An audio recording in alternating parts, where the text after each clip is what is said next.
अस्सलामु अलैकुम नाजरीन, उर्दू कहानी में खुश आमदीद। आज की कहानी की जानिब बढ़ने से पहले अगर अभी तक आपने हमारे चैनल को सब्सक्राइब नहीं किया तो अभी चैनल को सब्सक्राइब कर लें ताकि आपको हमारी हर आने वाली नई कहानी वक्त पर मिलती रहे। हुमा फलक बहुत हंसती थी, बात बात पर खिलखिला कर हंसती। मेरी आदत है कि मैं किसी से बहुत जल्द घुलती मिलती नहीं, लेकिन उसके साथ काम करने की वजह से दिन का बड़ा हिस्सा उसके साथ गुजरता था। तो पहले रोज़ ही से उसकी खुशमिजाजी ने मुझे इतना मुतासिर किया कि कुछ ही दिनों में अजनबियत का एहसास मिट गया। उसका ताल्लुक मोरक्को से था। हम दोनों किताबों की एक छोटी सी प्राइवेट दुकान पर काम करते थे। दुकान का मालिक अंदर दफ्तर में होता, हम बाहर दुकान में मुख्तलिफ किस्म के काम करते, जिनमें किताबों की तरतीब, झाड़ पोंछ और फ़रोख्त का काम शामिल था। एक छोटा सा कॉफ़ी कॉर्नर भी था जहाँ किताबें पढ़ने की सहूलत भी थी। अगर कोई कॉफ़ी की फरमाइश करता तो उसे कॉफ़ी बना कर देते। उसका नाम नेहा था। वो 45 से 50 के दरमियान एक खूबसूरत औरत थी। उसके चेहरे पर सबसे नुमायां उसकी स्याह काली मोटी मोटी बहुत चमकदार आंखें थीं, सांवली मगर पुरकशिश रंगत और स्याह काले घुंघराले बाल, लंबा कद, कसा हुआ जिस्म। मजमूई तौर पर वो एक पुरकशिश औरत थी। जिस वक्त दुकान में कोई ना होता और काम भी कोई खास ना होता तो हम दोनों बैठकर खूब बातें किया करते थे। मालिक अच्छा आदमी था और बेजा रोक टोक का कायल नहीं था। उस दिन सुबह से बारिश हो रही थी, एक आध गाहक भी मुश्किल से ही आए थे। हम दोनों कॉफी कॉर्नर में जाकर बैठ गए, जहाँ पढ़ने वालों के लिए आरामदेह सोफे पड़े हुए थे। दरवाजे पर घंटी लगी थी जो किसी के अंदर दाखिल होने पर बजती, इसलिए हम बेफिक्री से बातें कर रहे थे। नेहा किसी बात पर हंसी थी और जब वो इस तरह बेतहाशा हंसती तो उसकी आंखों में पानी आ जाता। उसकी काजल लगी मोटी मोटी आंखों में गुलाबीपन सा झलकने लगा था। नेहा, तुम्हारी आंखें इस वक्त इतनी खूबसूरत लग रही हैं। मेरा ये हाल है, तुम्हारा शोहर तो तुम्हें पास बिठाकर सिर्फ तुम्हारी आंखें ही देखता रहता होगा। मैंने बेसाख्ता इसकी तारीफ की थी, मगर मेरी बात पर इसका रद्द अमल इतना गैर मुतवक्का था कि कुछ देर को तो मैं हैरान हो गई। वो बेतहाशा कहका लगाकर हंसी थी और कितनी ही देर इसे अपनी हंसी पर काबू पाने में लगा। तुम्हें क्या हुआ? क्या मैंने कोई लतीफ़ा सुना दिया? जब इसकी हंसी थमने का नाम ही नहीं ले रही थी। कौन सा शोहर, पहला वाला कि दूसरा? उसने रुककर बेसाख्ता पूछा और फिर हंसने लगी। मुझे हैरत हुई क्योंकि मैं ये तो जानती थी कि उसका एक 13 बरस का बेटा अली है, मगर इससे ज़्यादा इसकी निजी ज़िंदगी के बारे में ना कभी इसने बताया, ना ही कभी मैंने पूछा। क्या मतलब? यही कि कौन सा शोहर पास बिठाकर आंखें देखता है और इनकी तारीफें करता है? क्यों नहीं करते? मुझे इसकी बात ही समझ नहीं आ रही थी, इसलिए मैं कुछ कंफ्यूज सी थी। नेहा, मर्दों को सिर्फ एक चीज़ की ख्वाहिश होती है, उसके अलावा उन्हें दूसरी किसी बात से दिलचस्पी नहीं होती। बाज़ ऐसे होते हैं कि उनकी हवस ख़त्म ही नहीं होती। उनके लिए अंधेरे में सब औरतें एक जैसी होती हैं। उसने पहले तलख लहजे में कहा, फिर खिलखिला के हंस दी। उस लम्हे में मैं ये फैसला न कर पाई कि इसके हंसने में इसका साथ दूं या कुछ कहूं। मुझे किसी की ज़ातियात में दखल देना पसंद नहीं था, ना ही कुरेद कुरेद कर बातें पूछने का शौक था, लेकिन उस वक्त जाने क्यों लगा कि वो मुझे कुछ बताना चाहती है या ये तवक्को कर रही है कि मैं उससे पूछूं, तुम्हारा पहला शोहर? मुझे समझ ही नहीं आई कि उससे क्या पूछूं। मैंने इससे तलाक ले ली थी। उसने मेरी मुश्किल आसान कर दी। एक नंबर का हरामी और आवारा था। ओह, इसमें अफसोस की क्या बात है? तुम्हारे ख्याल में इसके साथ रहती और इससे खामोशी से मार खाती रहती? मारता था यहाँ जर्मनी में रहकर? मैंने हैरत से पूछा। नहीं, मेरी पहली शादी मोरक्को में हुई थी, तब मेरी उम्र 20 साल थी। हम लोगों में रिवाज है, जब शादी करनी हो तो लड़का लड़की के माँ बाप को रकम देता है। शादी के वक्त उसने भी दी थी, मगर कुछ अरसा गुजरने के बाद उसने मुझे तंग करना शुरू कर दिया था। उसे जुए और शराब की लत थी और उस मकसद के लिए उसे पैसा चाहिए था। हमारे पहले 2 साल अच्छे गुजरे थे, फिर उसकी अपने काम पर लड़ाई हुई तो उसे वहाँ से निकाल दिया गया। फिर वो अक्सर औकात घर पर रहने लगा और हमारे दरमियान तल्खियाँ शुरू हो गई। उसे घर के आराम की आदत पड़ गई थी। अगर मैं कुछ कहती तो पहले मारता, फिर गुस्से में बाहर निकल जाता। नेहा, वो चाहता था मैं अपने बाप से पैसा मांगूं, लेकिन मेरे बड़े भाई ने कतई मना कर दिया था, क्योंकि वो मेरा हिस्सा शादी पर बतौर जेवर दे चुके थे, जो कि आहिस्ता आहिस्ता सब बिक गया। मैंने कुछ दिन ऐसे भी गुजारे कि घर में कुछ खाने के लिए भी नहीं था। उस दौरान वो बोलते बोलते रुक गई। मैं बहुत गौर से उसकी बात सुन रही थी। उसके यूं रुक जाने पर मुझे लगा कि शायद वो नहीं बताना चाह रही, या शायद देखना चाह रही है कि मैं उसकी बात तवज्जो से सुन रही हूँ या नहीं। उस दौरान मैंने सवालिया अंदाज में उसके अल्फाज दोहराए। उस दौरान मेरे अंदर एक और वजूद ने परवरिश पाना शुरू कर दिया। उसे जब पता चला तो बहुत चीखा चिल्लाया। मैं उस सब के लिए खुद भी ज़हनी तौर पर तैयार ना थी, लेकिन जब मुझे पता चला तो मुझे लगा कि अंधेरे में एक रोशनी की किरण जगमगाई है। मैंने अपने और अपने बच्चे के लिए कोशिश शुरू कर दी। एक करीबी बेकरी पर मुझे रोटी बेलने का काम मिल गया। काम सख्त था, लेकिन मैं अब जीना चाहती थी।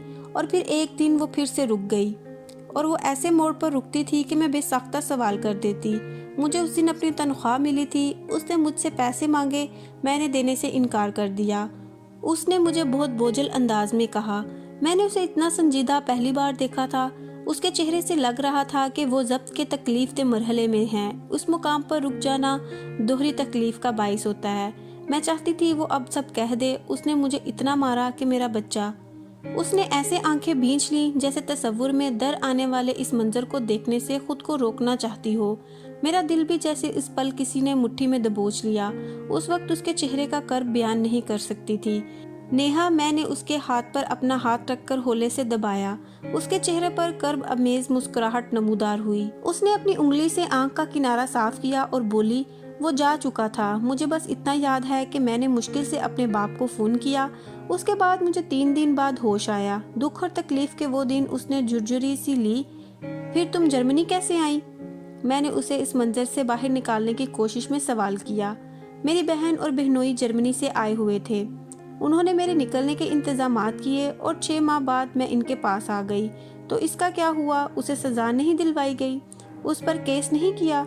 इतना काफ़ी था कि उसने तलाक दे दी। अपने पैसे का मुतालबा नहीं किया। भाइयों को कोई दिलचस्पी नहीं थी, और मेरे वालिद में इतनी हिम्मत नहीं थी कि अदालतों के चक्कर लगाते। मैंने किसी भी किस्म का तबसरा करने से खुद को बमुश्किल बाज रखा। और फिर तुम अपनी बहन के घर रहने लगी? हाँ, वहाँ मैं 6 महीने रही। उनका घर छोटा था और उनके यहाँ भी एक फ़र्द का इजाफा होने वाला था।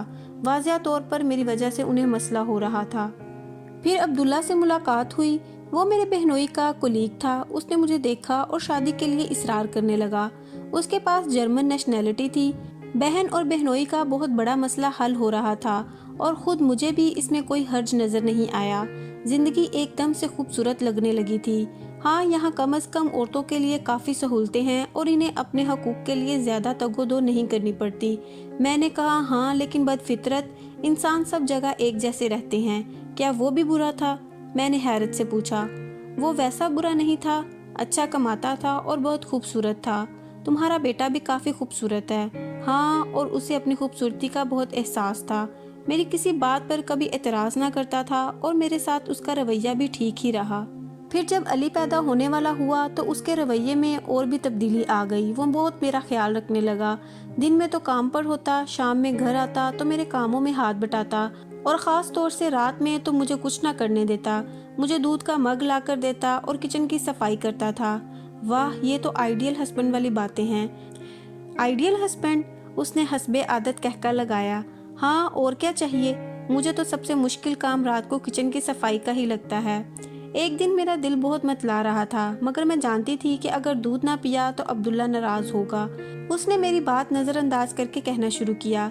इसलिए जैसे ही वो मुझे दूध देकर किचन में गया, मैंने वॉश बेसिन में दूध बहाकर उस पर कुछ देर पानी चलाया और आकर बिस्तर में लेट गई। थोड़ी देर बाद अब्दुल्ला कमरे में आया और मुझे हल्की सी आवाज़ दी। और तुम सोई बन गई है ना? मैंने हंसकर पूछा। हाँ, मैं जानती थी कि अगर जवाब दिया तो वो दूध का पूछेगा, इसलिए सोई बन गई। उसने दरवाजे के पास कुछ देर रुककर मेरे जवाब का इंतज़ार किया और फिर अंदर आ गया। ऐसा लग रहा था वो मेरे बहुत करीब आ गया है और मुझे गौर से देख रहा है। मुझे उसकी ये हरकत कुछ अजीब भी लगी, लेकिन अब मैं खुद को बेदार जाहिर नहीं कर सकती थी, इसलिए मैं जैसी थी वैसे ही लेटी रही।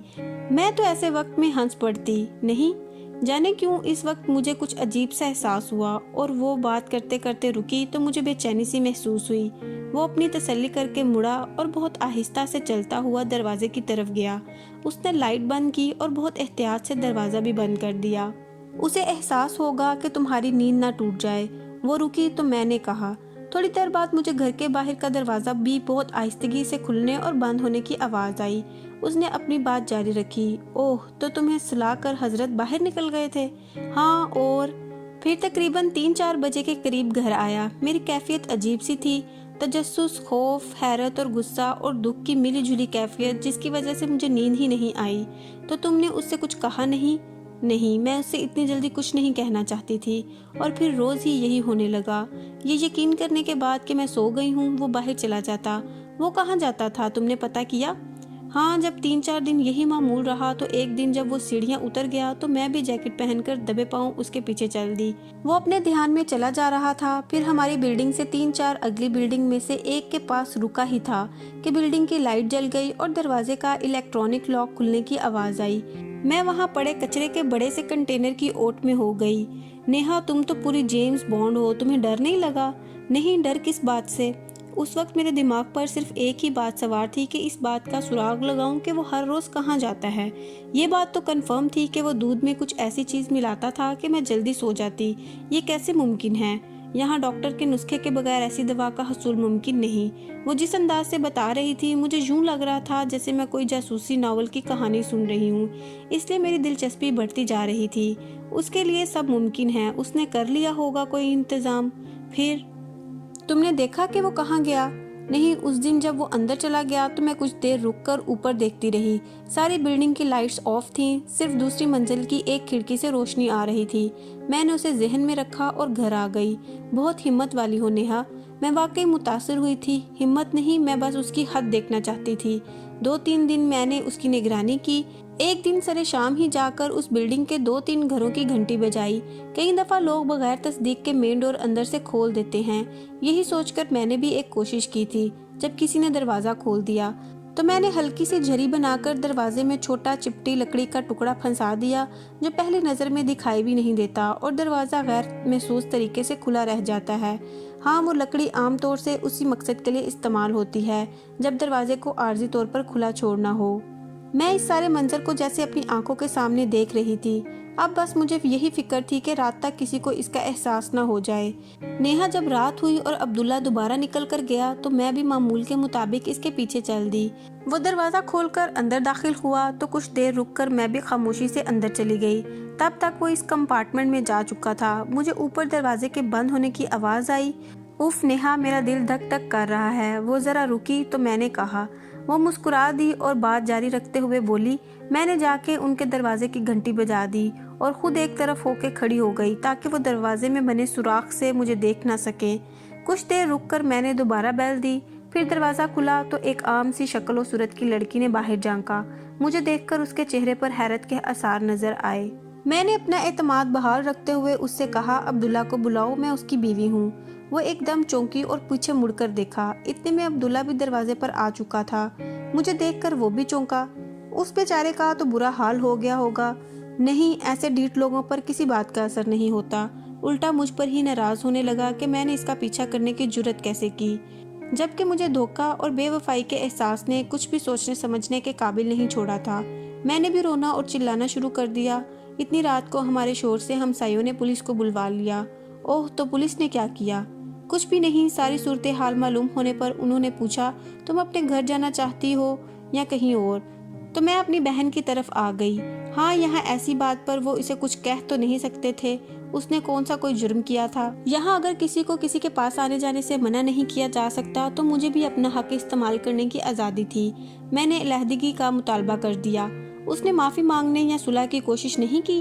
वो अपनी कोई गलती मानता तो माफ़ी मांगता। वो तो उल्टा मुझे इल्ज़ाम दे रहा था, और अगर ऐसी कोई कोशिश भी करता तो मैं ना मानती। जिस्मानी तकलीफ से ज़्यादा ज़हनी अजियत नाकाबिले बर्दाश्त होती है। उसके लहजे में कद की अमेजिश थी। मुझे गवर्नमेंट की तरफ से रिहाइश भी दी गई। मैं वो शहर छोड़कर यहाँ आ गई और अब अपने बेटे के साथ रहती हूँ। वो अपने बेटे से मिलता है? मेरे जहन में ये सवाल बहुत देर से कुलबुला रहा था, तो पूछ लिया। नहीं, उसने अपने बेटे को आज तक एक बार भी नहीं देखा। बस अदालत ने जो एक अमाउंट मुकर्रर की हुई है वो हर माह मेरे अकाउंट में आ जाती है। इतने मुश्किल हालात से गुजर कर भी तुम हंसती रहती हो और खुश रहने का हुनर जानती हो। ये बात बहुत अच्छी है। अब तो सुकून है ना तुम्हारी जिंदगी में? ना किसी की बेवफाई का डर, ना कोई दूसरा खौफ, ना कोई परेशानी।